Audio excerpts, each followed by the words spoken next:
اور جب اللہ نے ان لوگوں سے جن کو کتاب عنایت کی گئی تھی اقرار لیا کہ اس میں جو کچھ لکھا ہے اسے لوگوں سے صاف صاف بیان کرتے رہنا اور اس کی کسی بات کو نہ چھپانا، تو انہوں نے اس کو پس پشت پھینک دیا اور اس کے بدلے تھوڑی سی قیمت حاصل کی۔ یہ جو کچھ حاصل کرتے ہیں برا ہے۔ جو لوگ اپنے کیے ہوئے کاموں سے خوش ہوتے ہیں اور وہ کام جو کرتے نہیں ان کے لیے چاہتے ہیں کہ ان کی تعریف کی جائے، ان کی نسبت خیال نہ کرنا کہ وہ عذاب سے چھٹکارا پائیں گے، اور انہیں درد دینے والا عذاب ہوگا۔ اور آسمانوں اور زمین کی بادشاہی اللہ ہی کو ہے، اور اللہ ہر چیز پر قادر ہے۔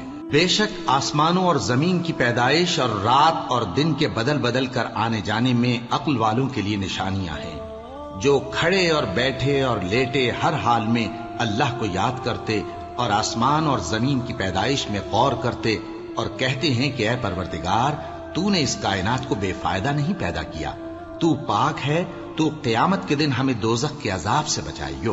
اے پروردگار، جس کو تو نے دوزخ میں ڈالا اسے رسوا کیا، اور ظالموں کا کوئی مددگار نہیں ہوگا۔ اے پروردگار، ہم نے ایک پکارنے والے کو سنا کہ ایمان کے لیے پکار رہا تھا کہ اپنے پروردگار پر ایمان لاؤ، تو ہم ایمان لے آئے۔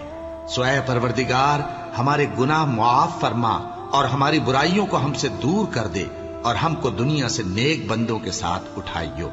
اے پروردگار، تو نے جن جن چیزوں کے ہم سے اپنے پیغمبروں کے واسطے سے وعدے کیے ہیں وہ ہمیں عطا فرما، اور قیامت کے دن ہمیں رسوا نہ کیجیو۔